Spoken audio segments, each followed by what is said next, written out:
And welcome everybody to this week's ASMR Formula One World Championship. Meow. Meow. Those are the cars going by. So welcome everybody. Good evening, pub. Thank you so much for coming to this week's fantastic show. We won't be carrying on like this for too long. Let me just imitate Fabio smoking a cigarette.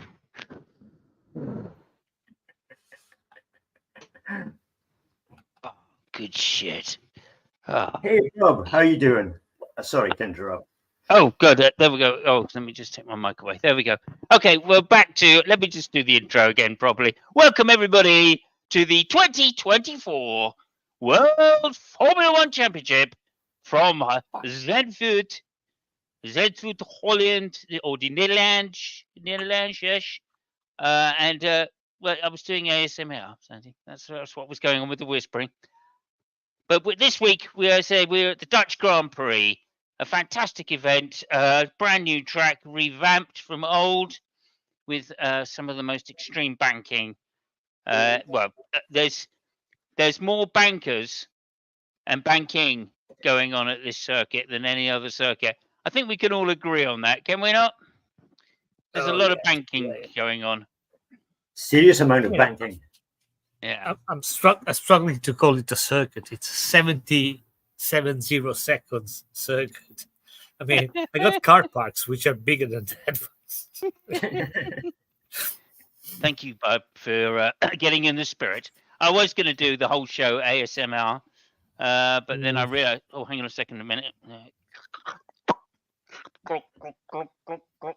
That's Fabio drinking. It's a good cigarette. Anyway, no, look, we'll get off that because that's. Oh, hang on a minute. Let me just do advert time. Oh, my balls feel much better now. Oh, my balls.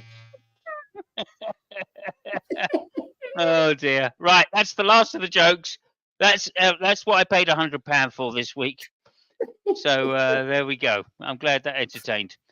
As I say, we were special effects. Yeah, all the special effects and the ideas. Right. We were at Zandvoort, and it was a fantastic race. Actually, kept me thrilled from beginning to end. Although mostly it was over by lap 14. But anyway, there we go. Qualified, Lando Norris, first place, 0.2 massive over Max Verstappen, put in a fantastic qualifying lap ahead of Piastri. Then Russell and, I don't know, Leclerc, and who else was there on the fifth row? Piastri, maybe? Piastri. And Perez. Piastri was on second row, sorry, and Perez on third row. Yeah. So there we go. That was that. Max Verstappen as always, got off to a flying start, followed behind him by Lando Norris in first place. Disappointed once again. Everybody who bet on Norris getting overtaken in the first corner was correct. Nonetheless, Russell also got away to a flyer, managed to get past Piastri. So, in effect, both McLarens had a bad start. Leclerc challenging Piastri on the first lap, but unable to get by. Then, of course, that was the would-be runners then, mainly the Aston Martins coming up fast. Stroll had a very good qualifying, managed to out-qualify Alonso, and Alonso just not really caring, I suppose. He's got his drive for next year, he's happy. Lap 2, some close racing, further down the field. Hamilton, who qualified in 15th after some penalties, was started to get through the field in his usual way, decisive overtaking in places you wouldn't expect, with a better car against the Yuki and various other people. Then, of course, Sainz getting around the outside, coming through the field, number 55, getting through the outside of Stroll. And what can I say? Also, Sainz getting past the Alpine of Gasly, who's started to do a lot better in the last few races and put up a bit of a fight, to say the least. Nonetheless, the superior straight line speed of the Ferrari eventually taking effect and taking track position, and that was Sainz up to 5th. Hamilton, of course, then following through on Stroll by a lap 8 or 9. And it was a good race for Hamilton in the respect of him coming back through the pack. He managed to come up back to lap 17. Max Verstappen's tyres were going off slightly, unusual for the Red Bull. Nonetheless, Norris had been catching for some laps and putting pressure on, and I think that was why Max wore his tyres out. Down into first corner, Norris eventually getting past to become the new race leader. At lap 18, that was. And pretty much that was going to be what it was for the rest of the Grand Prix. There's nothing Max could do. Norris managed to put in a stint to get away from Max to basically take the undercut away from him. Max did come in and undercut. Unfortunately, it didn't really do much to help him, as Norris was able to lap the lap after and come out ahead of Max and just pull away once again. Well, just to say that the soft tyres that Hamilton started on, he managed to get to lap 23 before a first stop, and that was a well-driven session for Ling, although he still ended up with the 3-stop strategy, even though he put on the hard tyres, which turned out to be the best tyres for the race. He still had to spit at the end, or had the luxury, I should say, to pit at the end and try and take fastest lap. However, fastest lap was going to go to young Lando Norris, who put in the fastest lap on the last lap to take maximum points, and to describe the race as simply lovely. So, borrowing a phrase from his friend Max Verstappen there, and doing a Max, taking the fastest lap on the last lap. Well-driven race. There's plenty more going on behind the scenes and to talk about in the race, but I'm going to leave some of that to Lucky, as I know he will know what I'm alluding to, and also to Fabio, who I think has got something else very special to say. Although, let me just. Okay,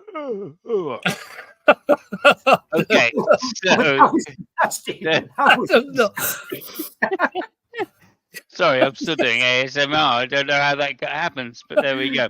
Welcome, Sandy, by the way. Let me just finish there. Welcome, Sandy. Welcome, Pub. And thank you guys for being here. Thank you for the likes. And I'm going to pass it straight over to Fabio now. Just to say, Norris, let me just give the results, I guess, for the race. Let me come to the end here. Classification for the race. Lando Norris, first place, 26 points. Max Verstappen, 18 points. Charles Leclerc, 15 points, third place. Piastri, fourth place, ahead of Sainz, fifth. Perez, sixth place, good result for him. Seventh place, Russell. Eighth place, Hamilton. Ninth place, Gasly, well done to Gasly. 10th place, Alonso. And of course, that means now that in the championship, Max Verstappen leads by 295 points. Lando Norris behind him 225. So 70 points with probably 9 races to go. So that's the current state of the championship. And now over to you, Fabio.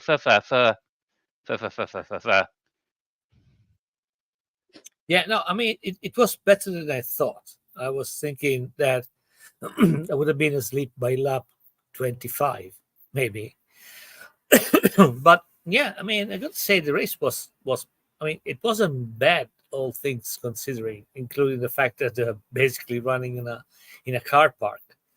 Well, I mean, what to say? Well, the first thing is that Norris won by 20 seconds on Max Verstappen, which is a lot, considering that it's first of all it's Verstappen, second of all it's the Red Bull, third of all it was in his home turf. So yeah, 20 seconds is quite a lot.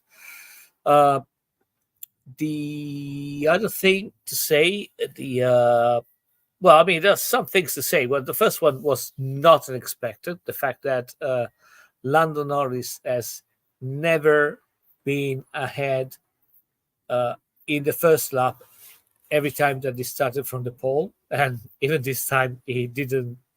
It just delivered on his record. The Again, the race was not bad. There was some interesting things. There was some great fights, especially in the midfields. Gasly, I think, did a very good race. Ever since Briatore stepped in Alpine and basically told Ocon to fuck off, Gasly seems to actually have some grip on the car. Mercedes were bad. I mean, the car was bad. Hamilton did a good race considering the material that he had.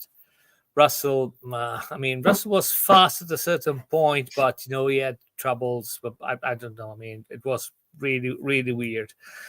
The unexpected guys were the Ferrari. I mean, considering where they were on Saturday, I think Leclerc got something like 0.8 of a second or 9 on a 70-second circuit.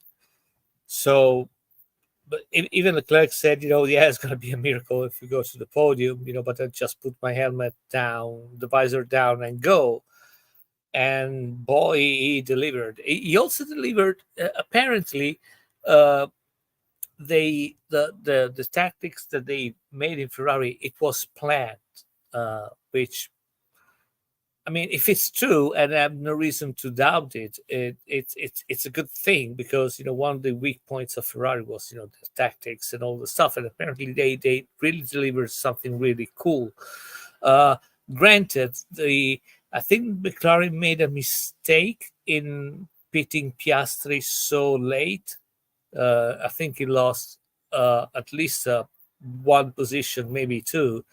But and later on, Andrea Stella said that they did that in order not to compromise Norris' race and to cover him up a little bit. But still, Piastri, I mean, I think he had his race ruined, but he also found a great Leclerc with an astonishing Ferrari, because when Piastri pitted, everybody and was communicating with Simons during the race. We said, he's going to catch Verstappen. No question asked. He's going to pass Russell, Leclerc, and he's going to catch Verstappen. But he managed to pass Russell, but once he got to Leclerc, he just couldn't pass him. Because of Leclerc was driving so well. And also, again, I understand the track and all that thing, but still, he had the same car that Norris had, and Norris made the fastest lap on the last lap. So the delta, the gap with that car was really massive. It's right now the fastest car on the track. Still, he wasn't able. He only got fourth. What else? Yeah, I think we missed everything. The changing of the guard is what I put in the thumbnail. Because that did seem to me a big difference. Last year, Max Verstappen won Zandvoort by 48 seconds. This year, Lando Norris won by 22. That's a change, in my estimation, 70 seconds in a year difference. Yeah, I mean, wow, just wow. That leads into something that Lucky's going to talk about later as well, by the way. Listen, I mean, we've said that, ever since Silverstone, that McLaren has, leaped ahead in performances and all that stuff, which brings me, back to what I said before about the critiques of the Mercedes. I mean, McLaren is running with the same engine, so the power unit is good. We know it's good. It's just that the Mercedes still is not a good car. I think they tried something. They maybe tried something. They probably tried something on the floor, because that's the biggest weak points right now in Mercedes. But it actually didn't work. So yeah. There was that. Sorry, one more thing before I forget. Sainz made a very good race too, really good race. I think he got fifth, I think, or sixth. I can't remember if he got. No, he got ahead of Perez, isn't it? Yeah, I'll just go back and look quickly for you. I think, but anyway, no, Sainz got fifth. Yeah, yeah, he was ahead of so, Lewis and ahead of Perez. Yeah, very, very good race. He had some nice fight with Perez actually. So yeah, again, I was really surprised by the performance of Ferrari. All things considering where they were on Saturday. So yeah, I mean, just really say good. that traditionally Zandvoort was a power circuit, and I don't think that's changed. So I think if you've got a good accelerating car, you can make haste at this circuit. Yeah, but and I think that is something that the Ferrari has. Not an outright top speed, but it does accelerate very well out of corners. So well, I mean, it's a good. How can I say? I mean, next race is going to be Monza, of course. So I mean, the expectations, for Ferrari are always high. They're going to bring an update package, and if you want, we can talk about it a little bit later on. So yes, I mean, we have there's some things in place which makes all the tifosi up for a great race in Monza, which is again it's really important. Has always been really important for Ferrari. So yeah, there's that. Okay, doke. Thank you so much. And now, before I do pass it over, I actually just have one last thing that I want to do. Mm-hmm. Let me just do this. Sorry, I'm actually in what's the word I'm looking for? In setting up mode. Yeah, in setting up mode. Before you can delve into it, I just want to get one thing set up, if I may, please, which is this, and then that. So sorry for wasting time, but there we go. There's gonna be a penis showing up right now. Of course. You always have to spoil it, don't you? Yeah, I know. Yeah, I know you too well, man. I've been doing this for years. I can feel when a penis is popping up. Yeah. No, you're not wrong. You're not wrong. Okay, I'm gonna have to do this a slightly different way. You can feel when a penis is popping up. Yeah. Somebody clip that. Yeah. Somebody needs to clip that. Yeah. Oh yeah. What's this? You can use it as a ringtone if you want.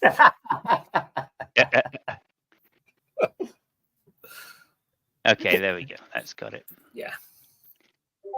Okay, bang, bang, bang. All right, now we're ready. Oh yeah. Just doing that. Okay, now I'd like to pass it over to not an expert, the expert, not an expert, Lucky Seven Wolfin. Thank you so much. Let me just see. Hang on. Can most men feel it? I don't think they can. I don't think they can. Not unless they use Manscaped. Yeah. If you use Manscaped, you will feel closer to your balls than you've ever felt in your life. Now, thank you for that's the advert. Over. Now over to you, Lucky. Thank you so much. What say you? And where are you going to start this week? Well, there's a lot to talk about actually this weekend. There's quite a lot of news in Formula One. But of course, we have to start. We have to start at the man, Lesage, Logan Sargent. A very graphical illustration that pretty much sums up Logan's weekend. Once again, he failed to set a time in qualifying due to what you see on the screen there, and that was a crash in free practice 3, I believe. Mm-hmm. Logan went into turn 3. 2, I think it was. Actually. No, it was turn 3. Was it turn 3? Okay. Yeah. It's that stupid corner. It's the really weird corner. What seems to be the weirdest corner on Formula One at the moment is turn 3 at Zandvoort. He went into the corner and rode the curbs and just kept riding the curbs until he got onto the grass. And as a result, the back of the car went round and what you see on the screen is the result of his crash. So his car was toast, literally, and he didn't manage to set a time in qualifying the one. However, he did manage to start at the back of the grid due to the charitable nature of all the other teams. Yeah, it's worth mentioning. It's worth mentioning as well that Williams had 2 upgrades for their car this weekend, and that's basically within half a lap. That's what Logan Sargent managed to do to them.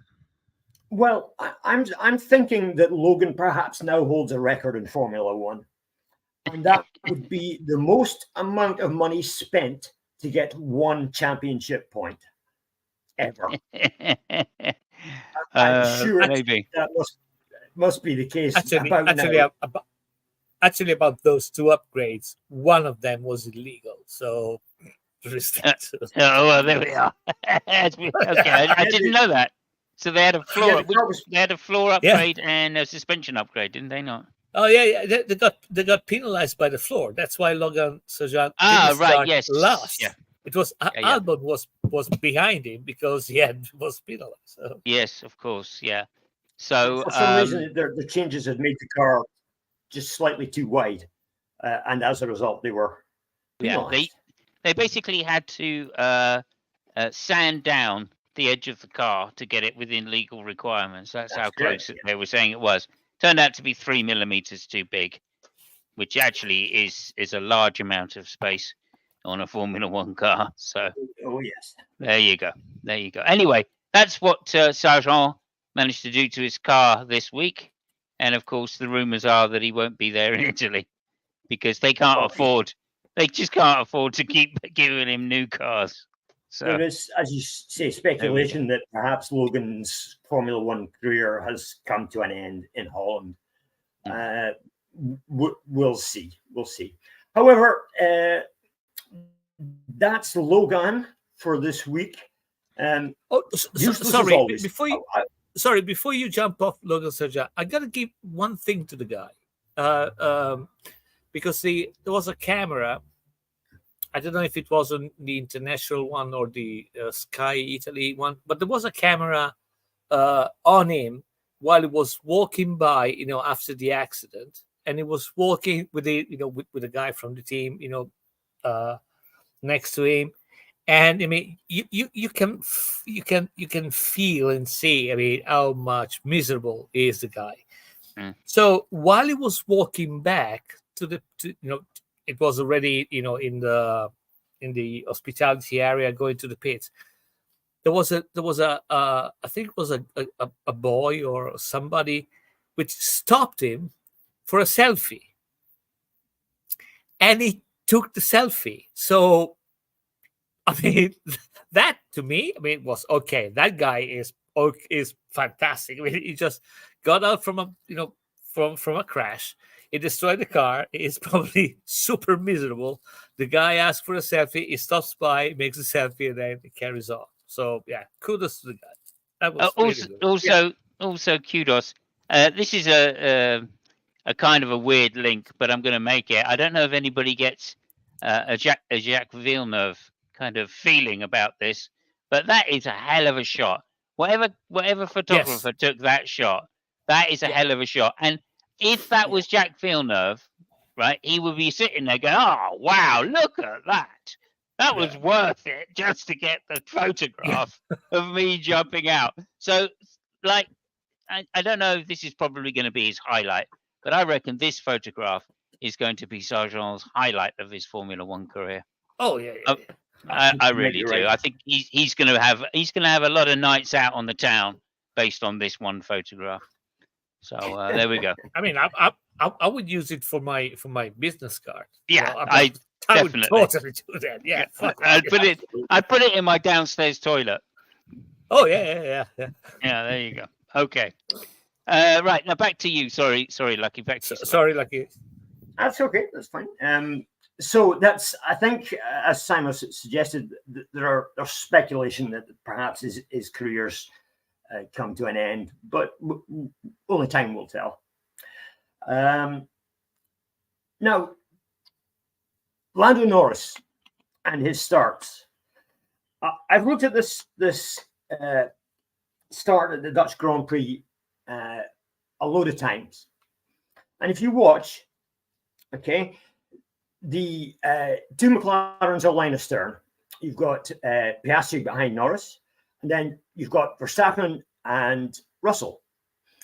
At the start, the distance between the two McLarens stays exactly the same into the first corner. However, Verstappen goes blasting off into the distance, and Russell, who was next to Piastri, also goes flying past Piastri. So I'm thinking this is perhaps a problem with McLaren getting off the line rather than with Lando getting off the line, because the two McLarens, line astern, they just seem to take exactly the same time to get momentum up, whereas the other cars had already gone past. Now, could it be a problem with the drivers? I don't know. It just seems unusual that both cars have exactly the same start, and it's crap compared to the other two. What do you think? But Yeah, I mean, I think that was a McLaren problem, not necessarily the driver's problem. They both, actually, Norris and Verstappen had the same reaction time. Yeah, for that start. So, but like they definitely had wheel spin, right? So yeah, like what's that? Who's that? What's the fault there, right? Is it too higher revs? I don't know. They both got swamped at the start. Let's put it like that. I mean, yeah, they basically both fell back the same amount. So I'm not sure if we can blame the two of them. It seems to be a car issue. I don't know. I think that right now, with 9 races to go, it's the driver's problem. I mean, Lando was spinning in second gear. This is where where Verstappen just flew by him. Piastri, Piastri's still, it's the first season F1, so he's allowed to make mistakes, and I think it's more logical to think to his mistake rather than the car. So yeah, I mean, I would totally blame on the drivers. I mean, it was totally Norris' fault in the start, because we had his camera, and we saw that first gear wasn't that good, and second gear was spinning like crazy, and this is where everybody just flew by him. So yeah. Okay, well, is it a problem with the car being difficult to control, or do you just think it's a problem with the drivers themselves? No, I think it's a problem with the drivers. I mean, fair. Yeah. I mean, judging from how the car behaved, I think it's a problem with the Well, either way, like I need to address. Yeah, I mean, either way, like I don't think McLaren can do much about it. I mean, they can try and put fewer revs on at the beginning, right? Yeah. And maybe that'll sort it out, or maybe that'll just give them slow starts. I don't know. But either way, I don't think there's going to be a fix before the end of the season, because presumably they're talking about software changes to a clutch, right? So that's not the easiest thing to change. So I think there's probably isn't enough time to install a new system completely. And even if they did, who's to say that's going to be better? So I think the drivers have got to deal with it, and they will get used to it. They will get better at it for sure. But I don't know. To be conspiratorial about it, this is a Red Bull we're talking about. They've probably got traction control. I mean, I'm joking.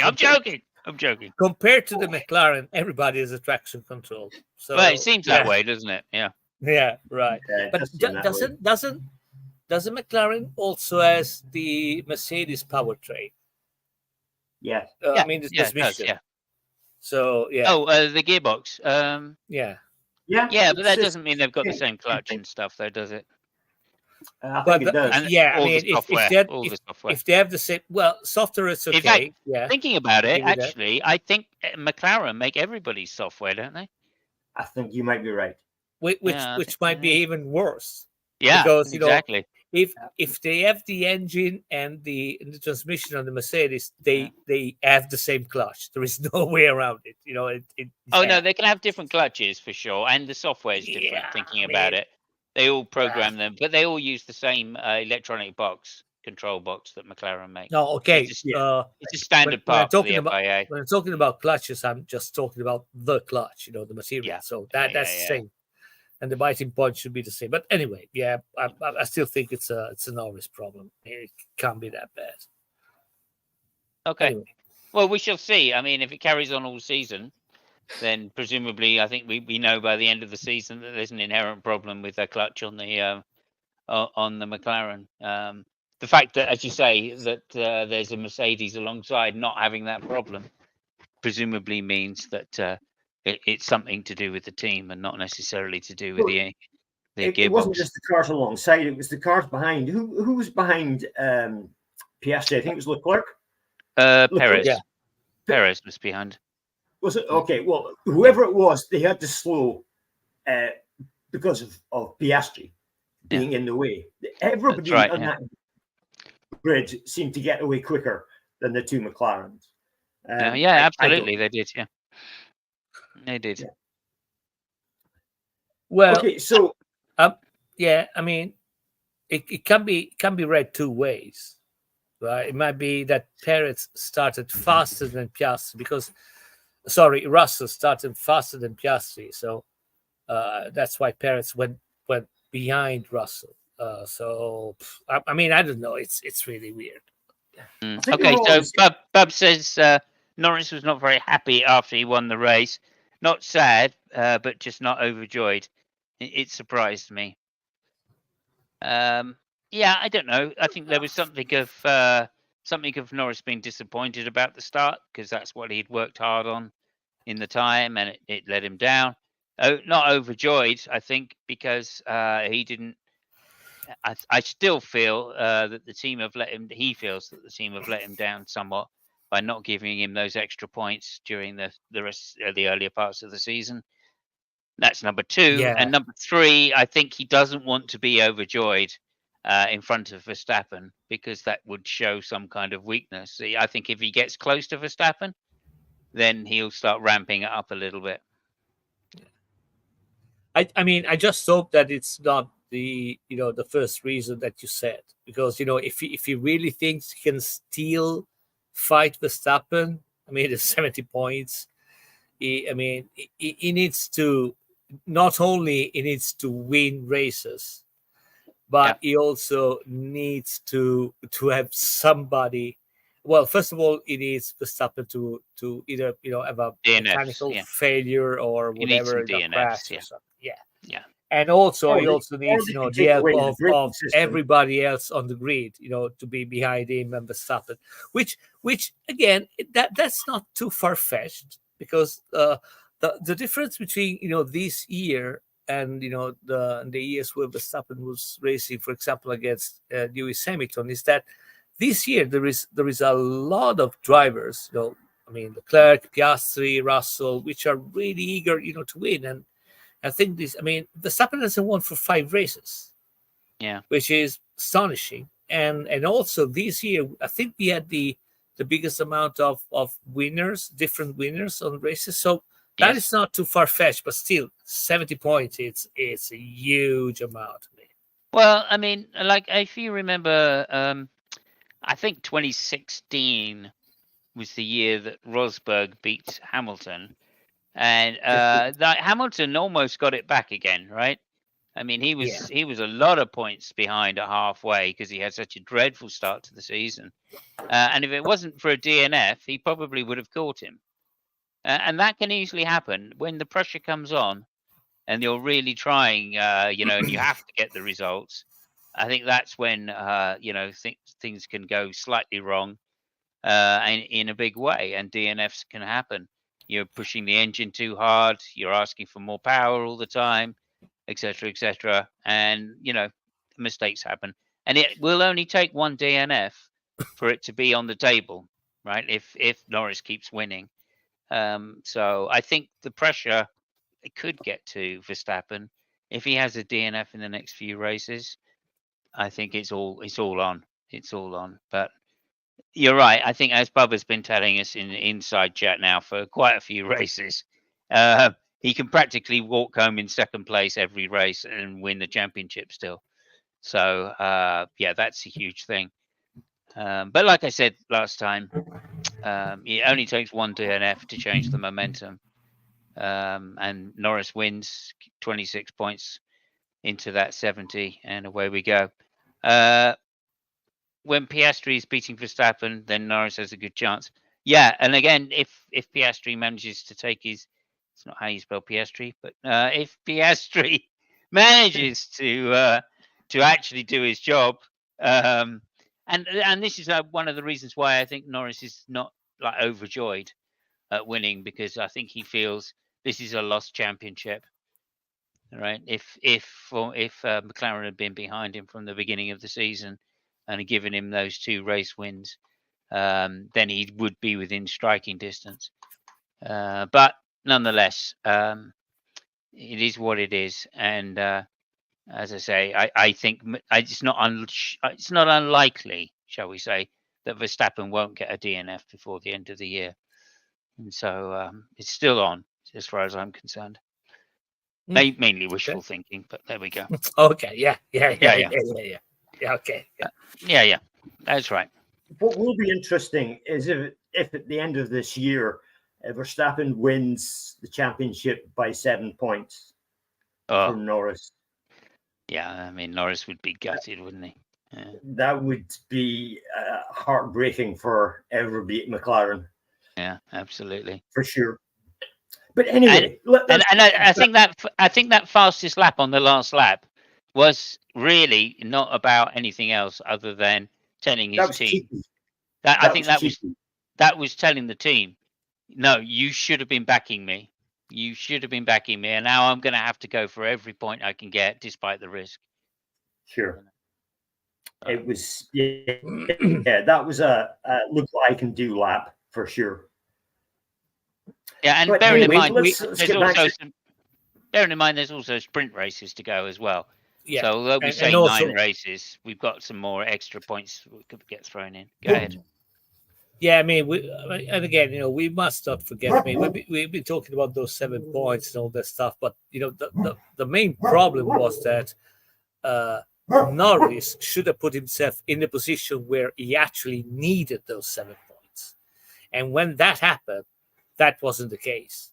So again, it's. I mean, hindsight is really good, but yeah, exactly. Well, I mean, you said it. You called it at the race at the time. Norris should have just won the race and dealt with the consequences. Yeah, I mean, yeah, and again, if he manages to lose the championship by 7 points, what I said during the video actually stands even more. The fact that he's a fast driver, nobody denies that. Now he's a really good car. I don't see him as a champion, because the champion would have said, you know what, fuck it, I'm gonna win it. And yeah. Well, I mean, what are you going to tell me? Are you going to fire me? Yeah. Yeah, right. Yeah. Do you think after his demeanor this weekend, even he won the race, do you think that's maybe finally sunk into him that this is what he needs to become? Maybe. I mean, I'm not so sure. I think there was a certain sense, like I said, of just not wanting to be so delighted because like he's not in contention right now. And I think if he'd been in contention, he would have been all up in Verstappen's face and going, yeah, this is it, we're on momentum, Yeah. But because he's not, there's no point in getting all like, yeah, this is amazing, I've won another race. Verstappen doesn't care, and he's got victories out his ass, right? So I think he wants to measure himself against his mate Verstappen, and if such, I think that was why he said, "Lovely race, simply lovely." I think he said on the radio after he won the race. Yeah, which is the kind of understated Verstappen phrase, isn't it? You know, like this is I'm winning this at a canter. It's simply lovely. You know. He was very out matter on- of fact about it. Yeah. Yeah, it's what you say if you come back from a Sunday like jaunt on the bicycle with the girlfriend. Well, that was lovely, wasn't it? Now let's fuck like rabbits. You know. That's what I say. Simply lovely. Yeah. Oh, okay. Fair enough. Okay. Okay. Okay. Back to the good? race. Norris Yeah. won by 20 seconds. 22, yeah. Staben was second. There's 70 points between them. And what else can we say? You're absolutely right about Zandvoort being an acceleration circuit. You always, when you're at Zandvoort, gear the car as short as possible. So what else do we need to talk about? Are we talking about? There's something here from Pierre, from Bub. Question: you could delete F1. I think it means if you can delete an F1 rule, what would it be? And add one, what would you choose? Which F1 rule would you lose? Which one would you want to add? Well, I will lose the DRS. Nice. And I will add smaller wings, like ridiculously smaller wings. No floor. I want mechanical grip, basically. That's what I want. Okay. Lucky, what would you think? Well, I'm thinking just exactly along the same lines. More mechanical grip and cars that can race each other, not cars that can overtake and then disappear into the distance. Cars that can actually race each other. Well, yeah, but I mean, you can put that as a rule, don't you? I mean, well, it'll be a consequence of what you're saying. We'll actually get people racing cars. Yeah, that's what I'm saying. It's a consequence of what you're proposing. I would go down exactly the same lines, I think. Right. No, I understand. It's... Okay. So I think for me, it's so difficult because there are a lot of rules which are just there to, to make the sport a team sport. All right. And that's one of the problems, I think. We as spectators and fans want. Go ahead. Yeah, if you got something to add. No, I'm sorry. But that would be another rule. I would delete another rule. The old test scenario, which is right now, it's idiotic at best. I want the tests back. Yeah. I want the testing. I'm fine. Yeah, I'm fine with the wind tunnel thing. Being allotted depending on where you got on the points. That I'm fine because I think it works. Actually, that's one of the reasons why McLaren has made a huge leap. They have a huge amount of hours in the wind tunnel compared to for example, Red Bull. Yeah. So that proved to be okay, but I want the tests back. I don't want to get back to 2002, 2003, where they could test everywhere because that's huge expense. But I want the teams to be able to perform private tests at least 4 or 5 times, 6 or 7 times, so whatever, But I want private, especially the back marker teams. Yeah, I mean, it could be something. It could be something on the same line. They're the ones that can least afford it, of course. Famously, but again, it could be something along the line of what happens right now with the wind tunnel hours.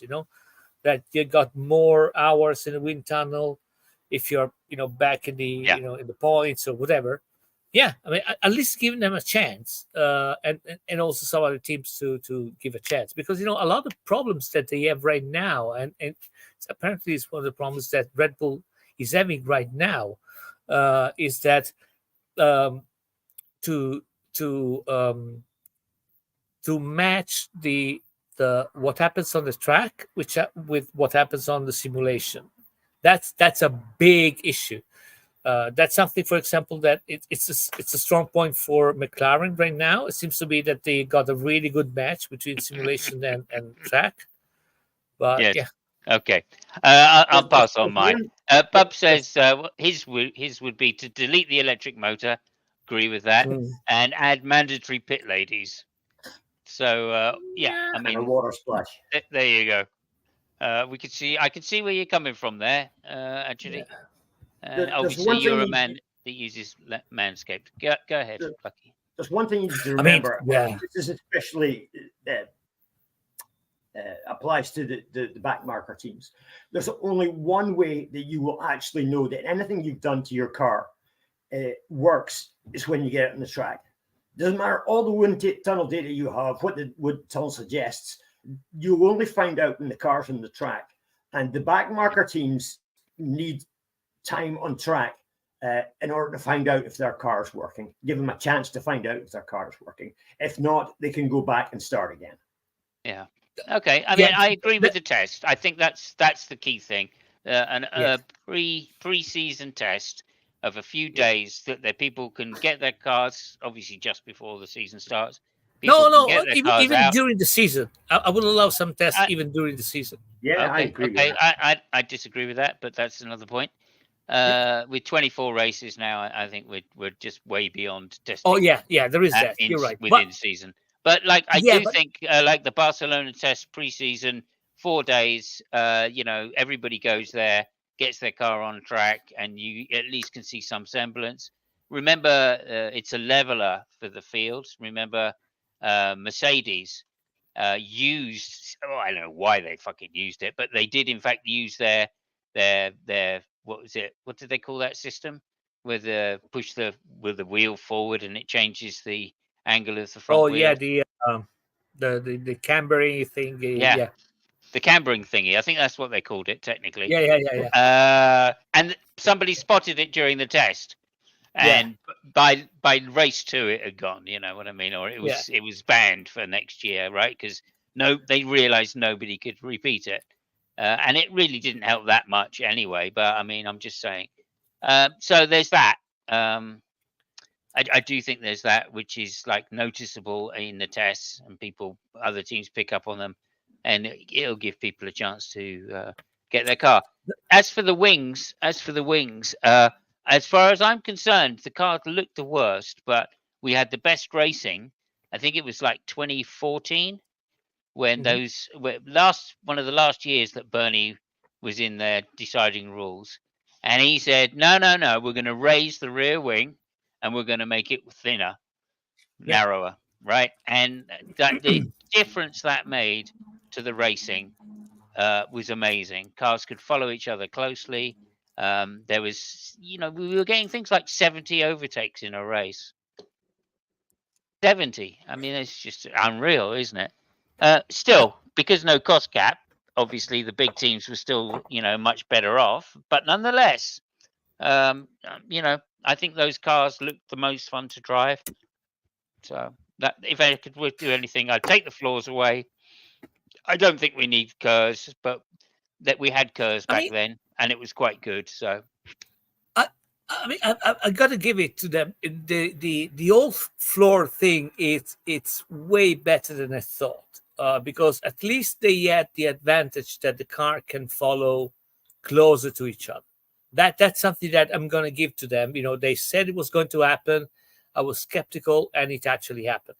But now that while you guys were talking, there is another rule that I would definitely want to go out of the window. And, Babel has just popped a can of worms here, and which I think it's unbelievably stupid. Is the all parc fermé rule. The fact that you cannot change the setup of the car in between quali and stuff like that. That is idiot. I mean, this is the worst thing ever, because that is like, put your dick on the anvil and I'm gonna bash it with a hammer on purpose. There is no other reason to do that, but the fact that I want to hammer your dick on an anvil. That's one of these rules that's designed to create an artificial result. It's designed to try and level things out. And any rule that's like that, that stupid tire thing they did in qualifying. No, I'm sorry, Lucky. Yeah, go ahead. Sorry, finish. I'm sorry to interrupt you. Yeah, these rules that are in place just to give an artificial result, like what they obviously don't do, but like throwing in a safety car to bunch the field up. It's an artificial way of creating racing. That's what that part Fermi rule is. That's what that stupid tire rule was all about. Any of these artificial rules, they need to go. Yeah, but so Okay. I Can I just share something a second with everybody? Sorry. Yeah. Where is it? What? Oh, there it is. Sorry, just wanted to share that. Yeah. That's the car that we're talking about, with very narrow rear wings, sometimes called the ugliest Formula One car in a long time. Yeah, Gave don't worry about the that. best races though. Gave the best races. The Go wing ahead. just Sorry, seemed out of Fabio. place. No, I was just going to say that. Listen, I mean, I understand the tire thing. I totally get the tire thing, especially because you have only one tire manufacturer. You can put restriction on the tires. I've got no problems with that. Specifically, the setup rule is idiotic because it's not something which is going to cost you more money, because setup is free. It's not that you're going to change the car. You change the setup, the height, suspensions, torsion bars, whatever, and it's something that is done anyway before, so it's literally zero cost. It's just something that I have no idea what it did that. Well, actually, I know what it did that, because they wanted to make qualifying more spectacular. Yeah. So that's the thing. But I think it got worse, because now you got to find a compromise where you don't have the fastest car in qualifying, and you don't have the more efficient car in the race. And that's something that it will cost exactly $0, €0, to do that. So it's I don't beyond know. me. I mean, again, at the time, remember that all of these things come in a context. At the time, people were doing qualifying setups, putting their car at the front, and then changing the setup for the race in order to stay at the front, right? And we got into this habit then of the teams basically designing cars that worked well in clean air, and if they were the fastest, they couldn't lose. Because of this difference. So that was the kind of thing, right? Well, if you set up your car for the race, then you're not going to be on pole, so you're going to have to overtake. So that means if you set your car up to run well in free air, that isn't going to work. And if you set your car up for qualifying, then you're going to be at the front, but you're going to have all this pressure from behind of people that have set their car up for but the Simon, race. I mean, let me finish. But now, right, much has changed in Formula One, and the difference now between the fast setup and the slow setup is just wings, and pretty much that's the only difference they make, because all the cars run on the same bounce settings, they run on the same suspension settings, like pretty much, right? Because they got to hit the curbs, etc., etc. So now there's not so much of a difference. The only difference is wings, and wings you can change qualifying to race. I'm sorry, but I really disagree on that, because right now it's the same thing. Because if you're racing in Monte Carlo, of course it's going to be the same, because you set up the car for the qualifying, and then you just put a brake in the car, and nobody's going to pass you. So depending on the track, that is happening anyway. The only drawback is that for tracks that you could have way more battle, you can't. And as far as setup goes, I disagree, because it's not only the wings, especially now with the floors. Height of the car is a very important parameter, and when there is a huge difference between running a car in qualifying and doing the race, which is the weight. So you can't have you could have a car which is optimized for the weight of the car in qualifying, and the car couldn't be run the same way during the race, because there is 200 kilos more for fuel. So you would have to do something else. And so, no, that's a good point. That's a good point. I accept that. Yeah. Anything you want to say there, Lucky? No, I agree with him, perhaps for different reasons. But Okay. yeah, I think, again, that's a rule that probably affects back markers more than anything else. If they make a mess as their qualifying setup, at least they can sort of redeem themselves for the race. But they can't even do that at the moment Yeah. because the car's locked Right. up. Yeah, and also it's another thing, of course, just to say is that you know, it's a gamble on what the weather's going to be like in 2 days' time. It used to be, Right. not so much Yeah. anymore. Obviously, if you've got a sprint race, then you're making the decision on Saturday, which is only a day away. But that's still like you're still making a decision on your setup before you know what the weather's like. Right. Again, these cars not so sensitive to the difference between wet and dry as the cars used to be in the past. So that's not so important anymore anyway. But nonetheless, it's still a relevant factor, and certainly how soft your suspension is and how well your car rides the curbs can make a lot of difference in some circuits. So you're right there as well, Fabio. Yeah. Okay, is there anything? Thank you very much for that stimulating question, Bub. We don't know. Is there Yeah. anything you'd like to say, Bub, that we can read out before we finally go into the last section of the show? There's a And couple of items we need to talk about. Or Right, not, because it's 1 hour. But yeah. yeah, Okay, very quickly. yeah, go The ahead. brake change rule change. Oh, What do you think, yeah, guys? yeah. No, Very we quickly. do need to talk about that. Yeah. Go ahead. You introduce it, Lucky.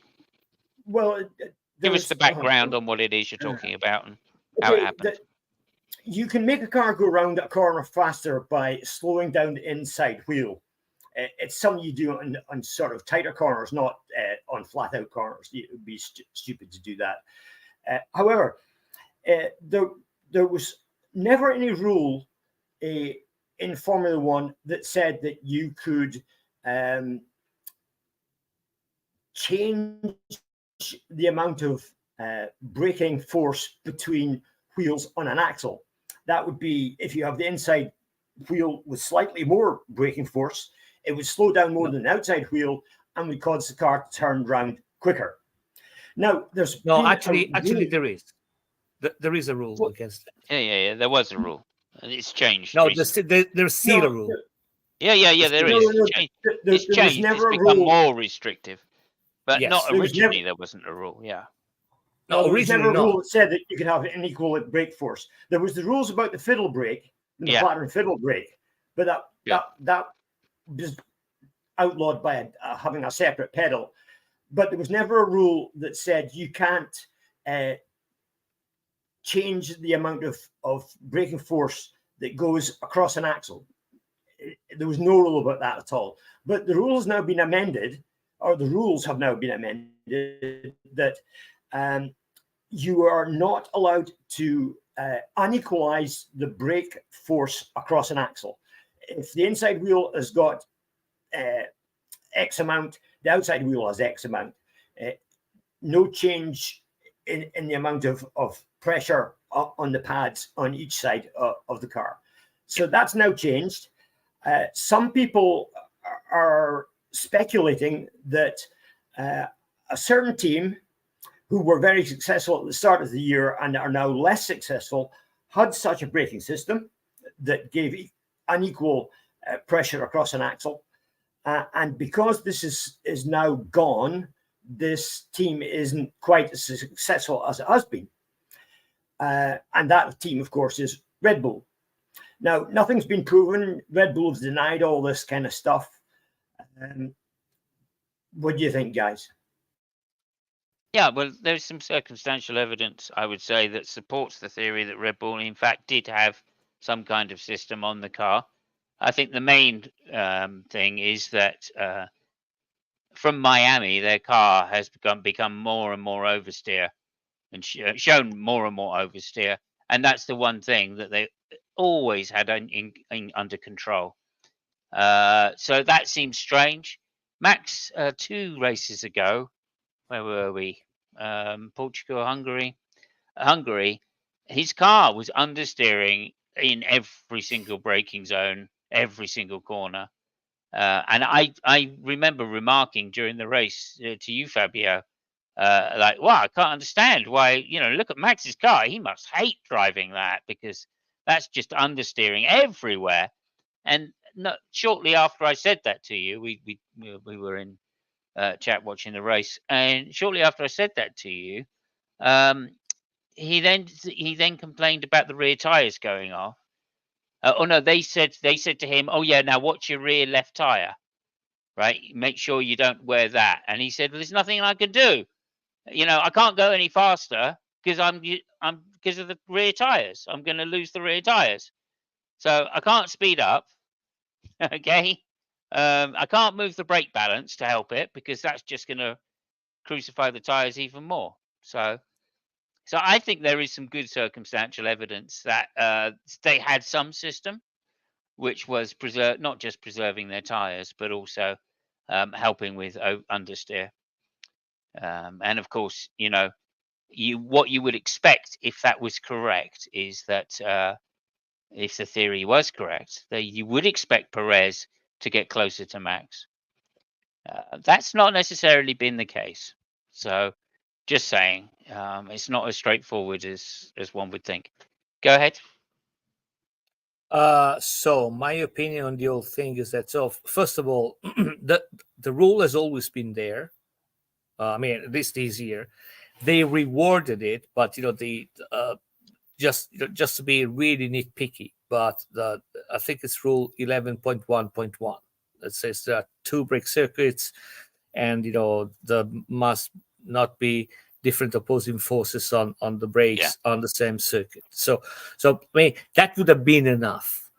I think that it's bullshit. The fact that I don't think that Red Bull had such a system at all. I have no idea how they came up with it, with that idea that they might have that system, but no, I don't think that was in place for Red Bull or any other team, because it's too. Well, Mercedes did try that like maybe 10 years ago, right? Yeah. So I mean, it's not unheard of that they looked to try and put that kind of system in place, right? They had a passive system, as I seem to remember, that relied on the roll of the car to apply a stronger brake to the inside. So it's very subtle, right? It's very subtle. But go ahead. Yeah. No, but I mean, it's okay. So I don't think it was. I don't know. I think it all started from Peter Windsor, which saw something and stuff like that. Also, let me tell you, it would not be that super difficult to figure out from the outside, because you would see.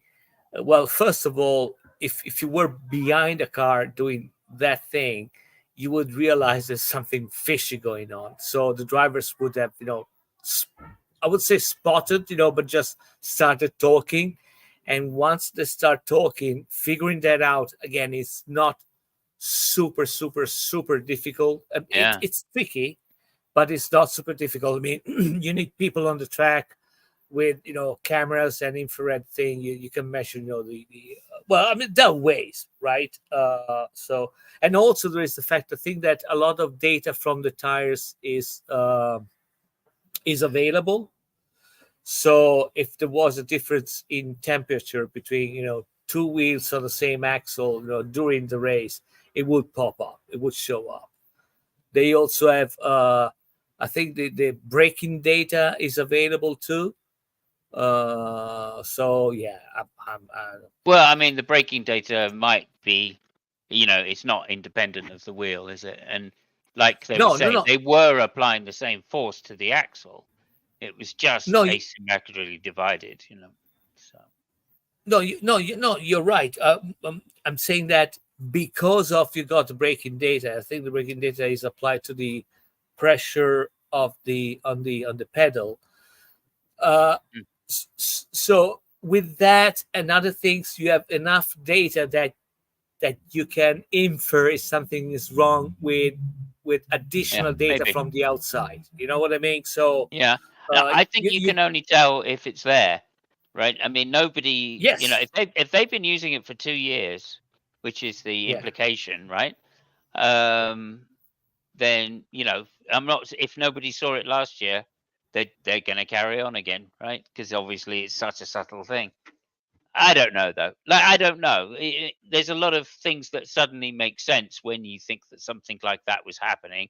We speculated, like why Perez was not getting fired before the Miami Grand Prix. We were speculating, and I did, and like you reminded me, Lucky, that I did say, yeah, he probably knows something about the Red Bull that they don't want out, and that could be one of the reasons that they're hanging on to him for okay, all of this time. Now, that's conspiracy all the way. Go that's ahead. yes. No, because I remember that, and I remember you writing that on Discord, and Yeah. that reminded me of. I mean, so unless you're a really exceptional driver, and by exceptional driver, I'm thinking about people like Hamilton, Alonso, Vettel, Yeah. not Verstappen, not Yeah. Leclerc, maybe Sainz, maybe that they have that feeling of how the car works mechanically, which is not a given. Again, it's not part of the driver knows shit about it.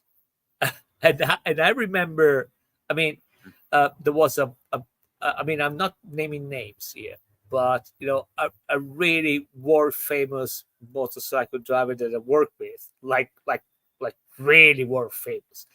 That 1 year he was adamant that there was a problem with the frame. The frame was flexing, and according to him, the frame was not stiff enough, and it was making such a fuss about it that in one race we just we just bolted to the frame another piece of steel, right?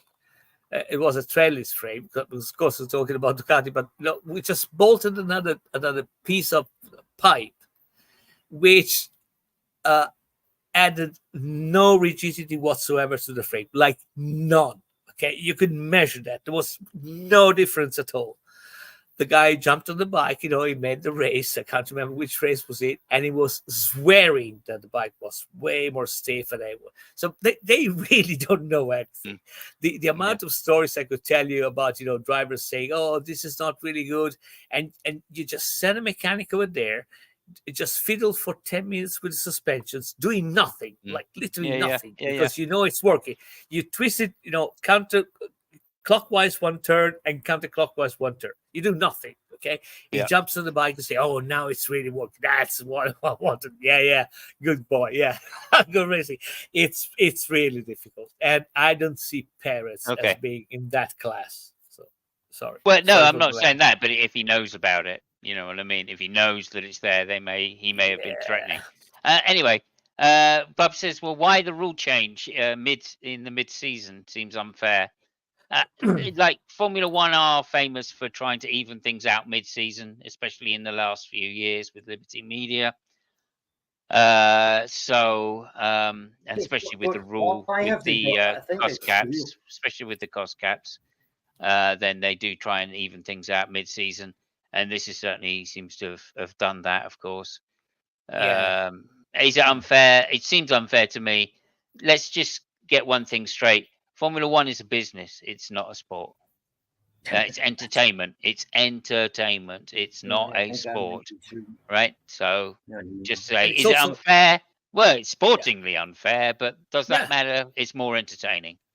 It's also not a democracy. Well, yeah, there's that as well. Anyway, that's my opinion. It's something I've been saying for a long, long time. Since the 80s, I've been saying, don't think this is a sport, mate. This is entertainment, right? So anyway, there you go. There is a sport part and the engineering part, and that's why I think it's a fascinating package. So yeah. Yeah, if there is anything to do with the sport, it's not to do with the cars racing on track. It's to do with the engineering. It's the design. Yeah, It's the teams that are in a sport, in a race with each other.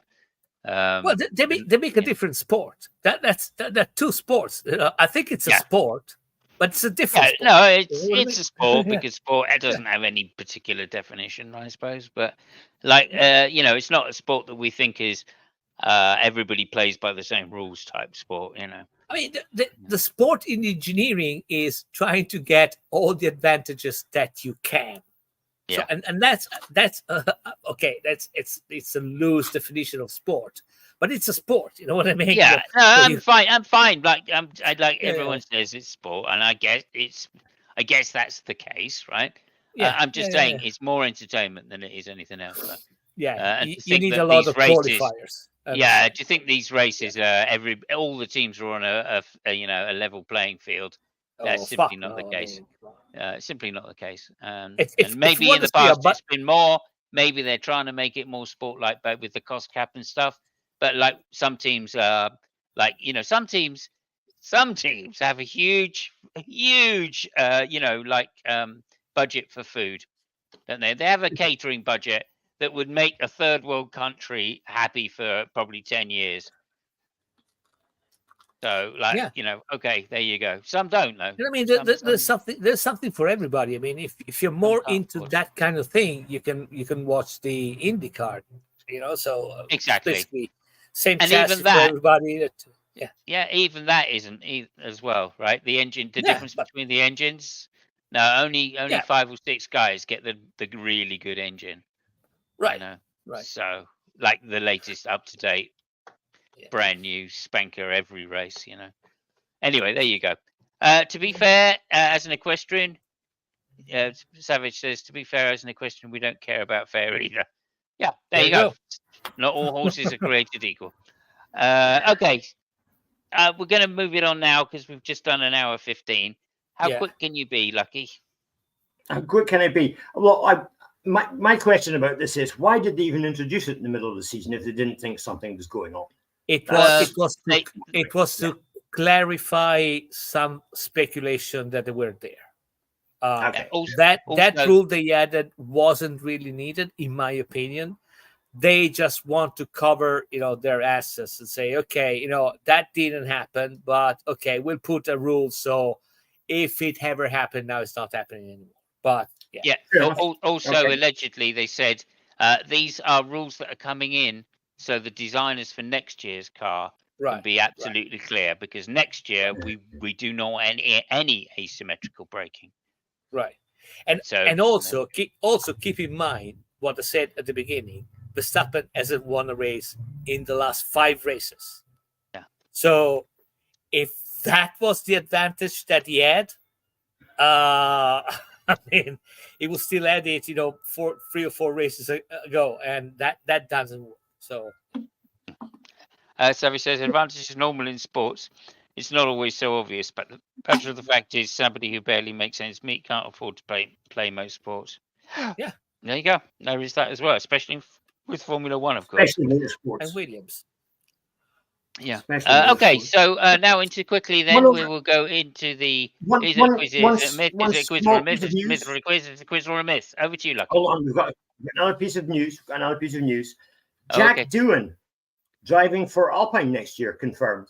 Yes. Jack Doohan, of course, son of 5 times MotoGP champion. 7 times world champion. 7 times? I believe he was 7 times world champion. Yeah. I think it's the net. Are you sure it's the son? Could be nephew. I think it's the nephew of Mike. I don't know. Let me. I'm going to look it up while you're chatting. Yeah, I'll look it out. Okay. Yeah. No, just that's more my ballpark. Yeah. Anyway, he's driving for Alpine next year, confirmed. Currently, test driver will be son. Yeah, Mick Doohan's son. Yeah. Okay. There you go. And let's just quickly look at Mick. 5 times, you were correct. Consecutive 5 won 5 consecutive world championships. 500cc. Right. Yeah. Okay, there you go. Okay, so anyway, like I said, he's driving for Alpine next year, Jack Doohan. And that, I think, covers pretty much everything this week. What do we want to do first? Is it a quiz? Is it a myth? Is it a myth for a quiz? Quiz, Is it a myth? Is it a myth for a quiz? Okay, Up to you. we'll start. Go ahead. We'll start off with quizzing. I think that's going to be. We'll get that out of the way.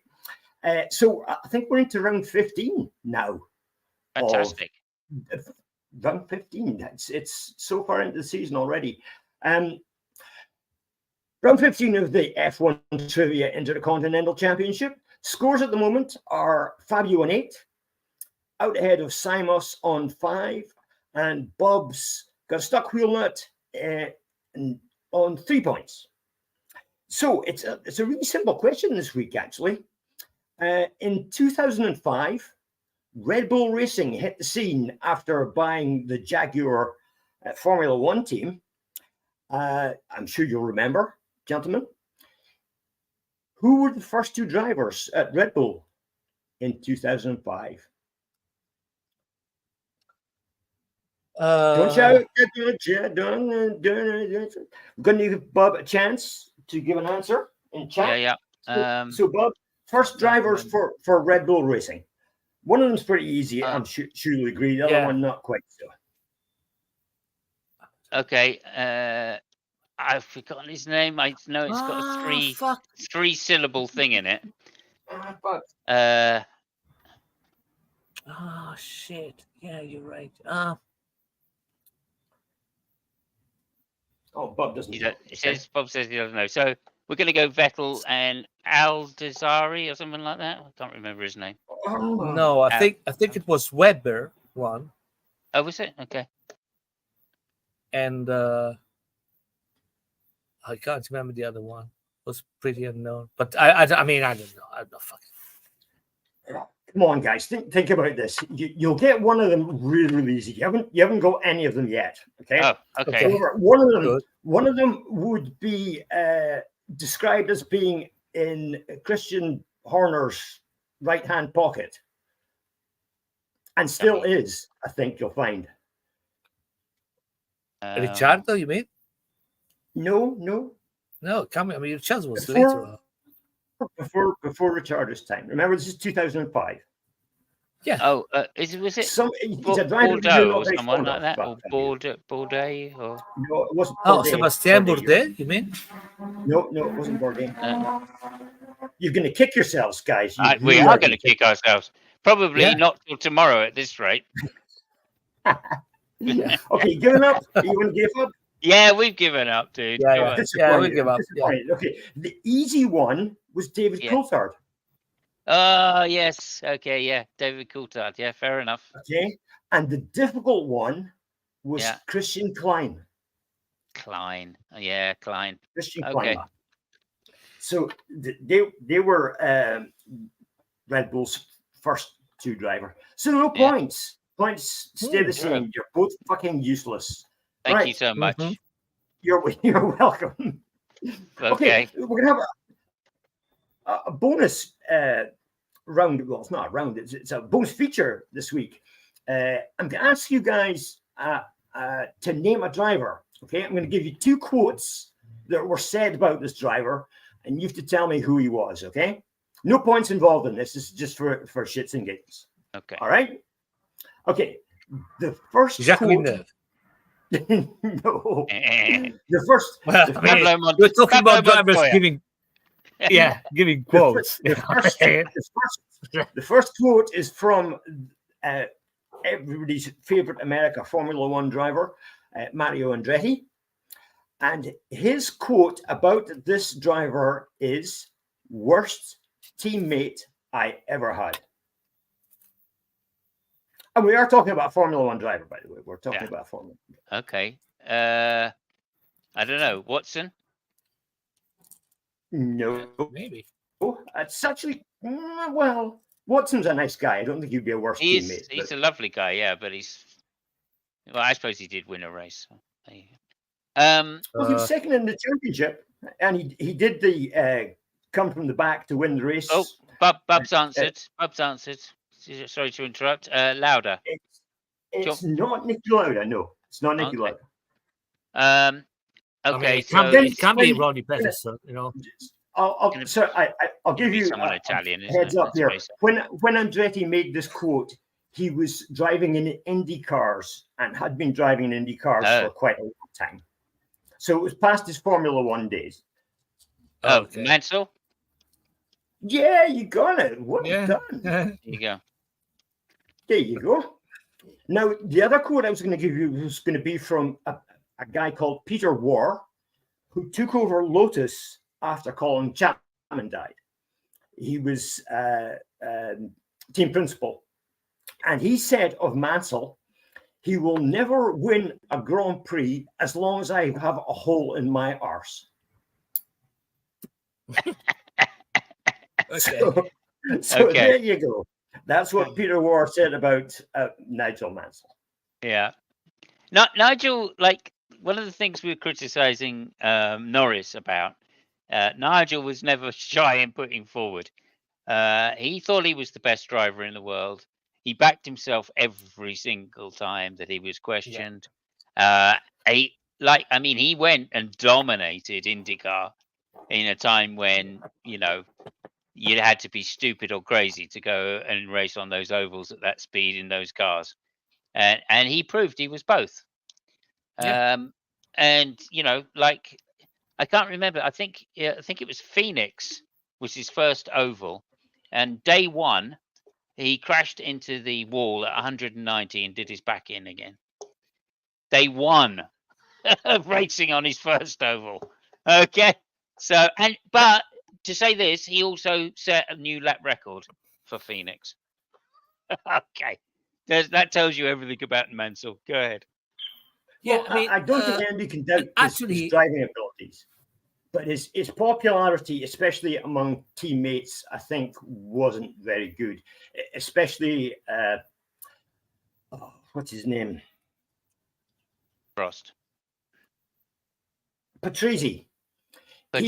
Yeah, they fell out big time, He pulled some very sneaky moves on Patrese at the Williams time. I mean, he had separate. They'd have the two drivers in for the engineering meeting, and basically what Massa would say during that meeting was bullshit, just to put Patrese off, and then he'd have another engineers meeting where they went through what is actually going on afterwards with just Mansell. So, but I mean, Piquet said he was an arsehole. Prost said he was an arsehole. David Coulthard said, well, he didn't say he was an arsehole, but he said he wasn't really a team player. Let's put it like that. It's exactly what I'm talking about. I mean, now, if there was a world champion quality, Mansell had it in spades. Yeah. Now, if only Lando Norris spent his summer vacation with Nigel Mansell, he would be a great driver. Yeah, there you go.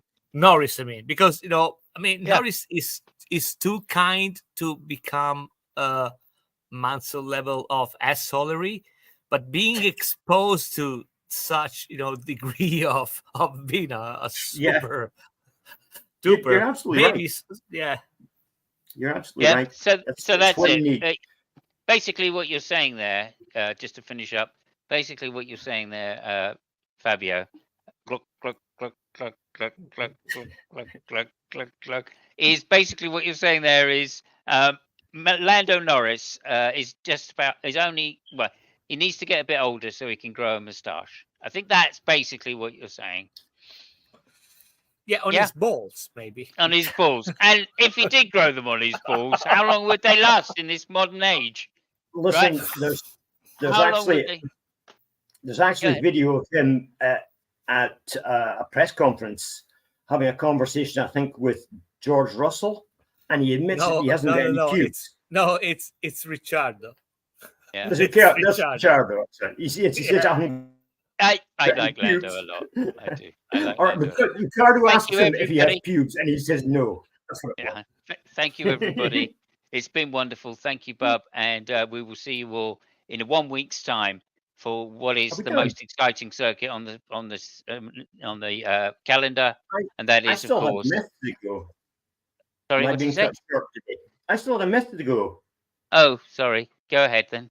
Can you make it in 30 seconds? Well, it might not be 30 seconds.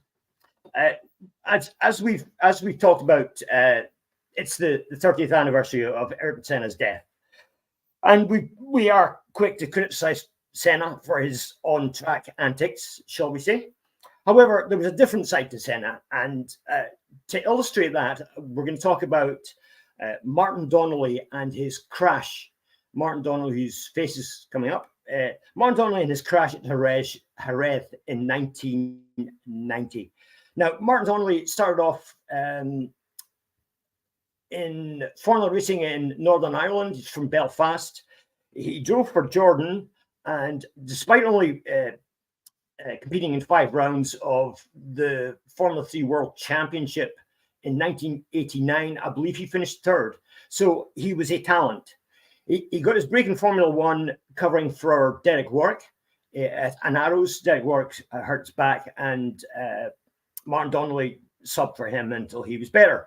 However, the next year, 1990, Derek Warwick joined Martin Donnelly at Lotus, Team Lotus. But unfortunately, at Jerez, Spanish Grand Prix in 1990, Martin Donnelly had a horrendous crash. He basically went off the track doing about 170 miles an hour.